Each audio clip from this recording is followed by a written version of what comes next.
In the last class, we have discussed morphemes.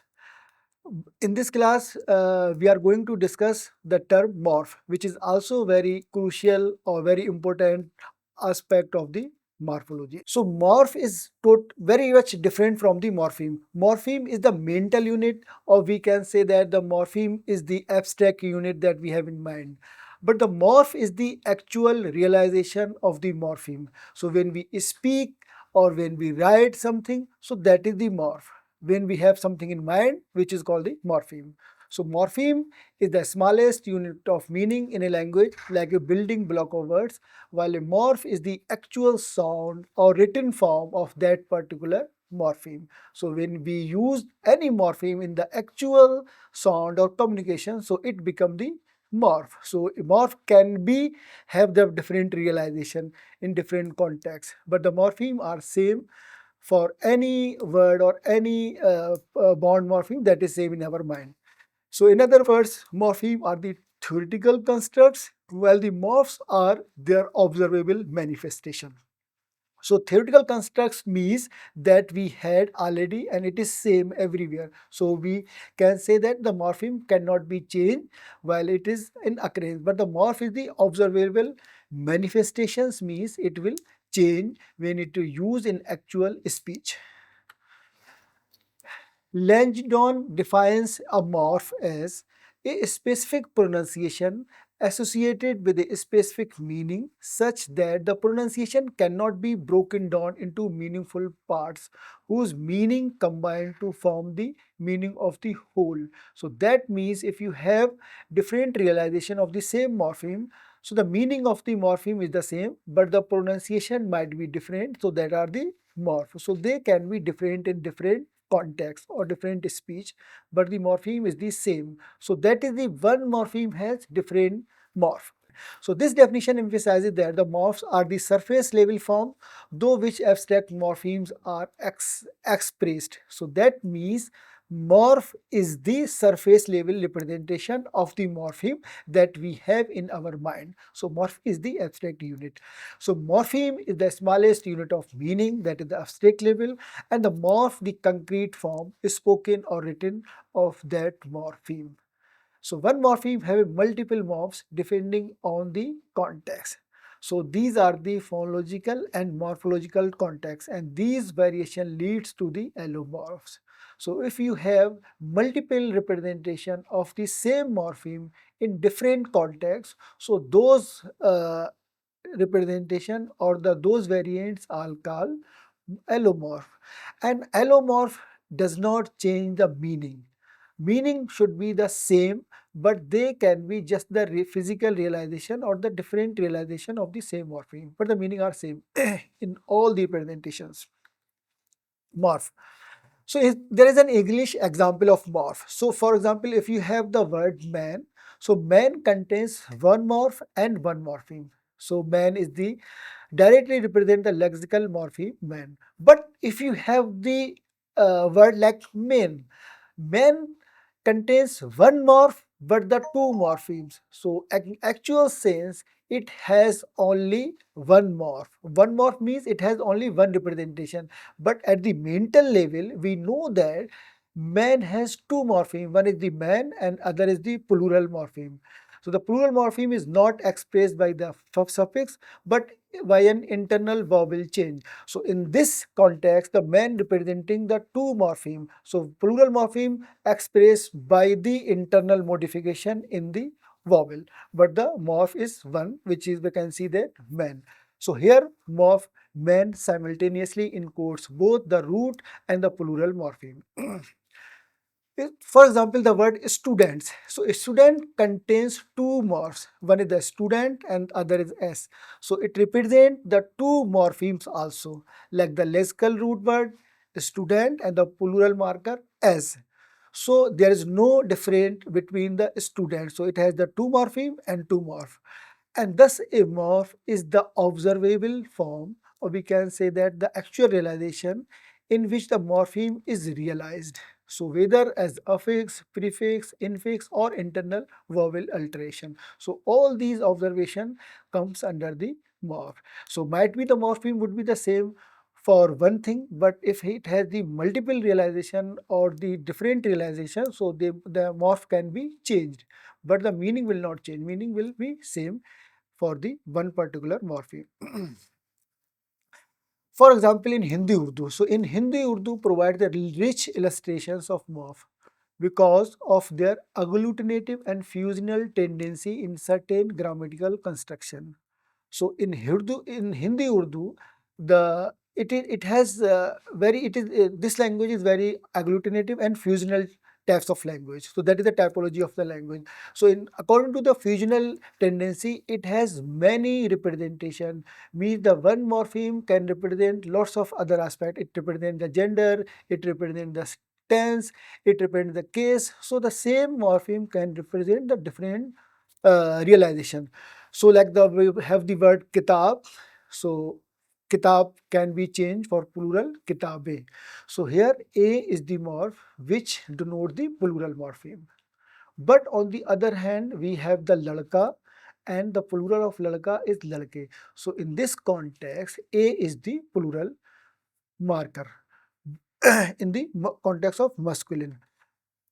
Or if you have the ladka, or if you have any word after ladka, means any postposition or any case marker, so ladka will change into ladko, like ladkon ko, ladkon se, ladkon ne. So if these are ko, ne, se are the case marker, so because of that case marker, the ladka change into ladko. So the o is the oblique marker. So we can say that oblique marker. So O represent both the oblique marker and the plural formation also.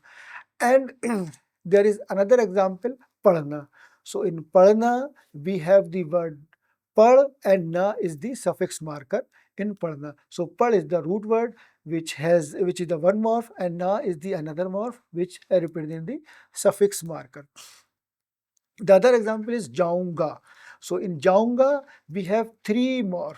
One is ja, which is the root word which represent the verb go, and u is the another morph which represent the first person singular marker, and the third one is ga, which represent the future tense marker. So in the one morpheme jaunga, we have the three morphs. So each suffix here is a distinct morph representing the grammatical morpheme. So that is the quality of Urdu Hindi languages. So it is fusional in nature. So it represent, and also in agglutinative in nature. So agglutinative means it represent the different morpheme, different grammatical markers. In another example of Hindi Urdu, we just so in morph based analysis, we focus on surface realization of morpheme rather than their abstract representation. That we know that morph is the surface realization of the morpheme.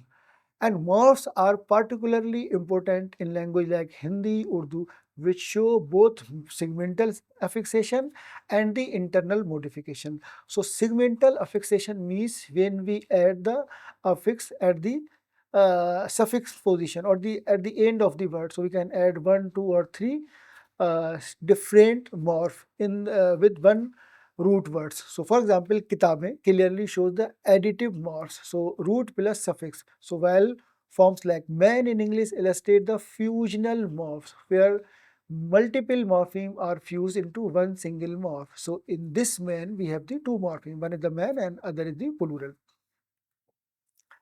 Allomorphs are the variant of the same morpheme. Now we come to the allomorph.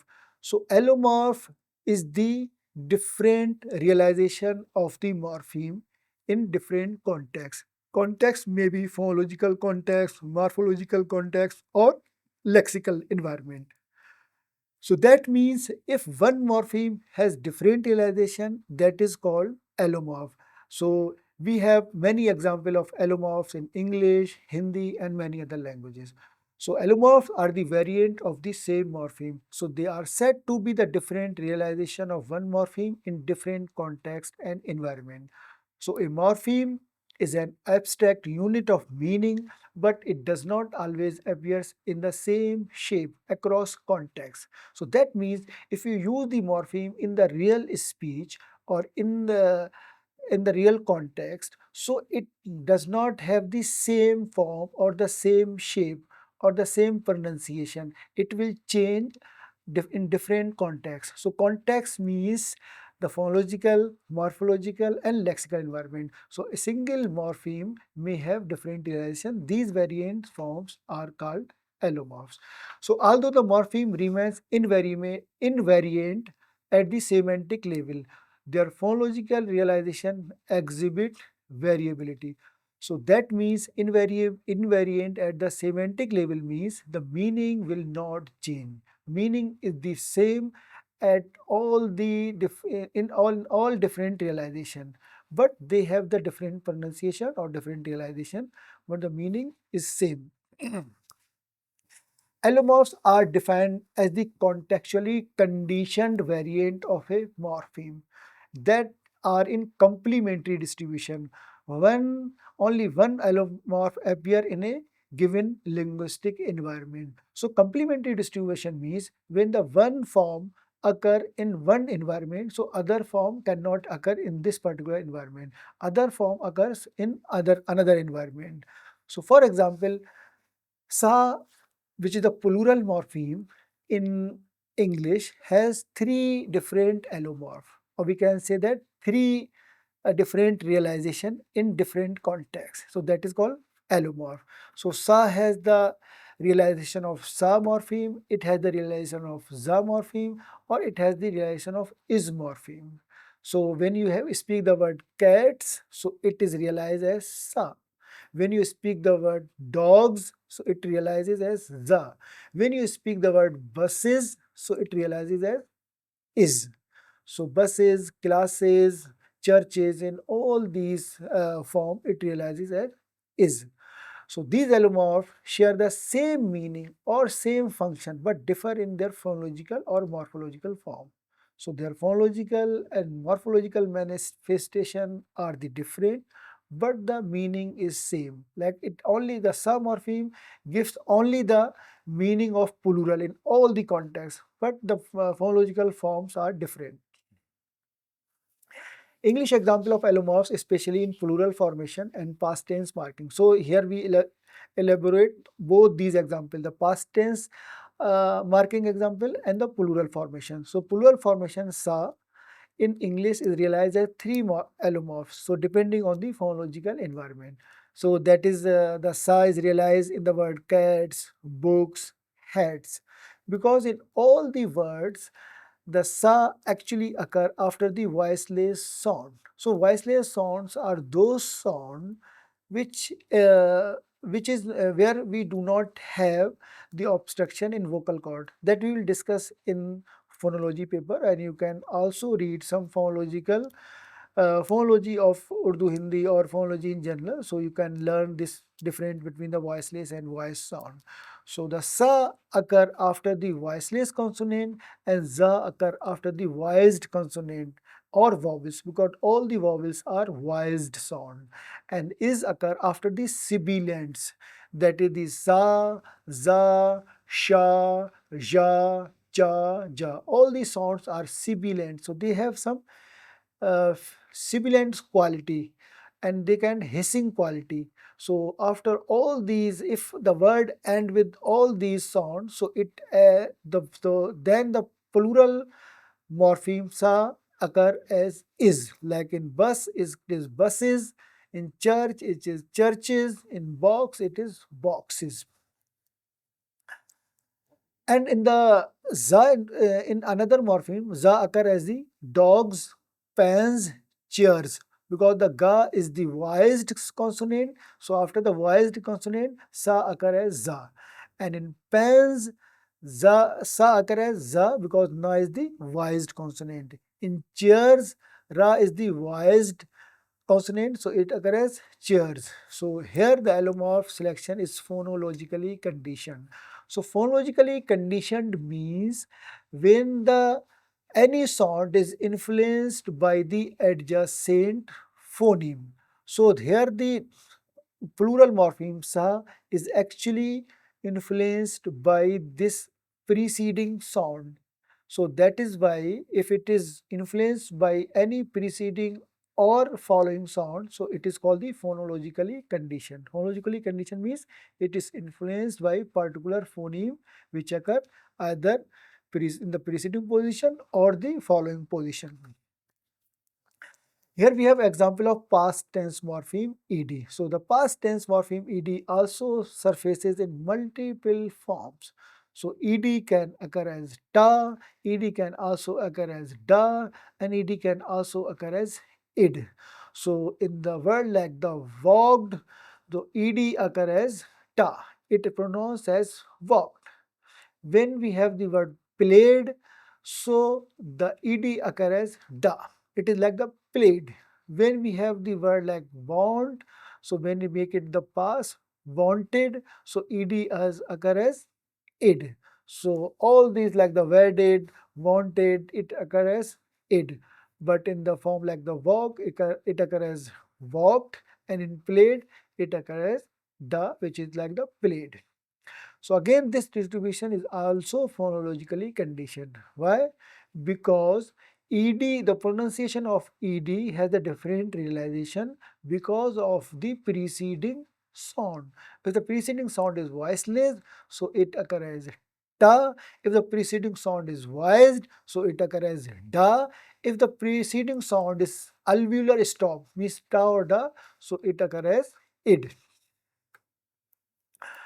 Urdu and Hindi as Indo-Aryan languages exhibit extensive allomorph in nominal inflection like number, case, gender, and in verbal morphology like tense, aspect, and agreement. So in Urdu, we do not find that much the more example from the phonologically conditioned environment, but we have the example from the morphologically conditioned. So morphological condition means when you change from number like the singular to plural, when you change the case from nominative to accusative, when you change the gender from masculine to feminine, or when you change the tense from present, past to future, and when you change the aspect from progressive to imperfect or perfect, or you have some kind of agreement. So agreement can have in terms of number, gender, or case. So it will have different realization according to their change in all these nominal inflection and verbal morphology. So plural marking in Hindi Urdu varies depend on noun class or the phonological form of the word. So like the word kitab, so kitab maybe kitab is changed into the plural as kitabe. So here the plural morpheme is a. And in the masculine noun, the ladka change in the plural as a ladke. So the plural morpheme is a. But in the word hath, so hath does not change, it's does not take any inflection to making it plural. So hath occur as singular, and hath also occur as plural without adding any allomorph or any morpheme or any suffix. So that is why there is a zero morpheme or the zero allomorph for the plural realization. So plural realization has three different realizations. So plural means when we have the plural morpheme in our mind. If, for example, you are making any word plural, so it gives the meaning of more than one. So this more than one meaning by represent in Urdu by different allomorph. So in kitabe it represent as a, in ladka is represent as a, ladka become ladke, and in hath is represent as 0. So there is no change in hath when you are making the plural of hath.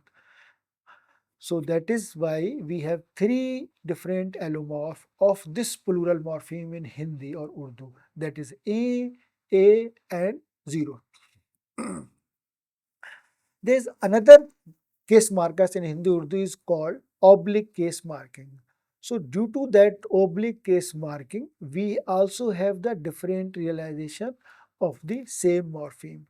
So in the word ladka, when you make it the ladke ko, so because of this ko, the ladka changes into ladke. But when you say the kitab or you make it the oblique case kitab ko, so there is no change in the basic form kitab. So that is why we can say that due to the oblique case marker means when you have any postposition or case marker after the root words or after any noun, so it change its form. So ladka change into the ladke when you add the ko, but kitab does not change into the kitabe or kitab when you add the ko morph. So it has the two different realization of the same oblique case marker in Urdu Hindi, that is A and the 0. It is conditioned by non-class. Now we have the future tense morpheme. So future tense morpheme also have the different realization according to the verb agreement and tense. So we have the example मैं जाऊंगा and मैं जाऊंगी. So here ga and gi are the different realization for the verb agreement, because ga has the agreement with the masculine subject and gi has the agreement with the feminine subject. For example, लड़का जाएगा and ladki jayegi. It is also showing the tense marker. So tense marker means the ga actually showing the future tense marker. So that means here the allomorphs ga and gi both representing the same uh, tense marker which represent the future tense marker, but they have the different realization due to the verb agreement with the subject. In the same way we have the progressive aspect. So like वो पढ़ रहा है, वो पढ़ रही है. So रहा है and रही है. So रहा and रही are the same are the different realization of same progressive marker. So raha is the progressive marker, but in this case we have raha and rahi due to the agreement with the subject. When the subject is masculine, so it occurs as raha. When the subject is feminine, so it occurs as rahi. Another example we have perfective participle like usne kiya and usne ki. So when the us actually representing to the masculine, like like ladke ne kiya and ladki ne key. So it actually has the different realization, that is the gender marker A and E. So A is actually reflecting the agreement with the masculine gender and E is representing the agreement with the feminine gender. So these are the two allomorph for the perfective suffix. So that is the perfective participle, but both are the perfective participle, but they are representing two different realization due to the agreement with the subject. Phonologically, so now we are discussing the types of allomorphs. So types of allomorph means how we can determine the different realization of same morpheme. So first condition is phonologically conditioned allomorph, and the second is morphologically conditioned allomorph, and the third is lexically conditioned allomorph. So phonologically conditioned allomorph means determined by the phonological environment. So as I already told you, the phonological condition means when any morpheme has different realization due to the adjacent sound, that is the preceding sound or the following sound. So it is called the phonologically conditioned. But the morphological condition means when you have the change in the morpheme due to the grammatical categories such as gender, case and number. So for masculine you have different realization, for feminine you have different realization, for case like the for nominative you have different realization, for dative you have different realization, and for number also. For singular you have different realization, for plural you have different realization. So in Hindi Urdu, masculine plural represented by A and feminine plural represented by A, sometimes ya and sometimes E. Lexically conditioned allomorph. The third one is the lexically conditioned allomorph. So restricted to certain words and it is unpredictable.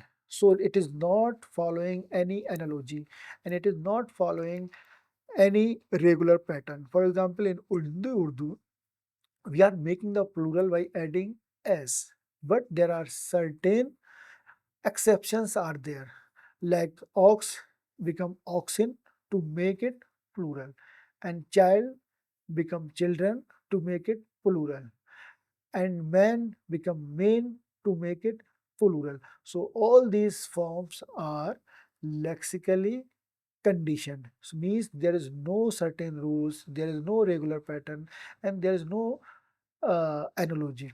So in Hindu Urdu, we have example like admi, and the plural of admi is the plural. When you make it the plural of admi, so it occurs as same admi, like ek admi or char admi. So the phonologically conditioned allomorph is an allomorph, a variant form of a morpheme whose shape or pronunciation changes depend on the phonological environment. That is the sound that comes before or after. That is, I have already explained. So that is called the phonological condition. So in simple terms, the form of morpheme changes to make pronunciation easier or more natural, following the sound rules of the language. Or we can say that it is very natural types of realization. So when you use any word naturally in any language, so it may have different realization. It is not fixed in every condition. It might be influenced by adjacent sound like preceding sound or following sound when you are speaking in real language. So these are the condition like the phonologically condition. So we have the occurrence of sa. We have the plural morpheme sa has the three different realization, that is sa, za, and is. So sa occur after the voiceless consonant like the pa, ta, ka, fa, za. If any words end with all these consonants, like if it ends with pa, if it ends with ta, if it ends with ka, or if it ends with fa, so the sa occur as sa, like cats. But if you have the word end with the voiced sound, like if it ends like the ba, da, ga, wa, the, za, ma, na, anga, la, ra. In this context, the plural morpheme sa realized as za. So we have the example of dogs, that is the za occur as dogs. And there is another environment which is called the sibilant sound. If the plural morpheme sa or es occur after these sibilant sound like sa, za, sha, ja, cha, ja, so it occur as is, like buses, dishes, classes, churches. So the explanation for the phonologically condition. So these changes are not random. They are occur because of phonological assimilation. Assimilation means when the sound assimilate with the adjacent sound or influenced by the adjacent sound. So that is called the assimilation. It can be regressive or progressive. Means if the following sound can also assimilate into the preceding sound, and preceding sound can also assimilate into following sound. So when the sound end with the voiceless sound, the plural take the voiceless sa. When it is the voiced sound, so it take the voiced za. When the sound any noun ends with the sibilant sound, so it takes the is sound, like the is sound. So the class occur as classes, bus occur as buses. Now come to the morphologically conditioned allomorph. So morphologically conditioned allomorph is an allomorph or the variant of the morpheme whose form is determined not by sound or the phonology but by morphological or grammatical features such as gender, number, case, tense, person or class of word. So I already told you that when the gender change into the masculine to feminine, so it is not because of the phonological condition, means it is not because of the adjacent sound, it is changed due to certain grammatical feature. And when the number change from singular to plural, so it is also the grammatical feature, it is not changing because of any adjacent sound. So it is not the phonologically conditioned, it is called the morphologically conditioned. So in other words, we can say that the choice of morphemes form depends on the grammatical context. It is called morphologically conditioned allomorph.